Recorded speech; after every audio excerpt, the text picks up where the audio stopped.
And welcome. Today, we're diving into the wonderful world of knitting with a gentle tutorial designed to help you finally get it right. If you've ever struggled with dropped stitches or tangled yarn, don't worry, you're not alone. Knitting can seem daunting, but with a little guidance, it's a wonderfully relaxing and rewarding hobby. So, grab your needles and yarn, and let's get started. First things first, the basics. You'll need knitting needles, of course. Choose a size appropriate for your yarn. The yarn label will offer suggestions.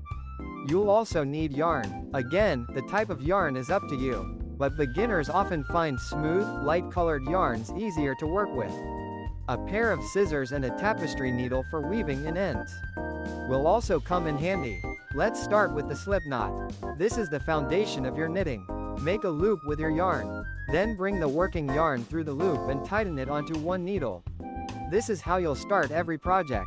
Next, cast on. This is how you create the first row of stitches. There are several methods, but the long tail cast on is a popular choice for beginners. Create a loop, then wrap the yarn around the needle. Insert the needle into the loop. Wrap the yarn around the needle again, and pull it through. Repeat until you have the desired number of stitches on your needle. Now, the knit stitch. This is the most basic stitch, and the cornerstone of much of knitting. Hold the needle with the cast-on stitches in your left hand. Insert the right hand needle into the first stitch from front to back. Wrap the yarn around the right hand needle, and pull the yarn through the stitch. Slip the old stitch off the left hand needle. You've just knit your first stitch.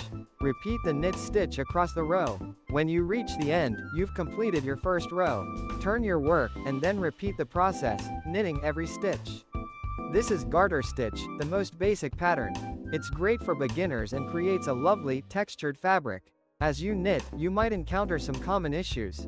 Dropped stitches can happen, but don't panic.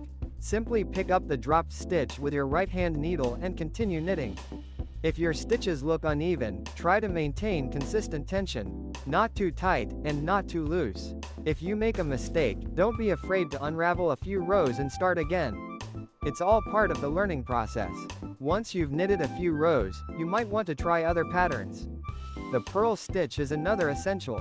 Insert the right hand needle into the stitch from back to front. Wrap the yarn around the needle, and pull it through. This creates a different texture than the knit stitch. To finish your knitting, you'll need to cast off. Knit 2 stitches, then pass the first stitch over the second. Knit another stitch, and repeat until only 1 stitch remains. Cut the yarn, leaving a tail, and pull the tail through the remaining stitch to secure.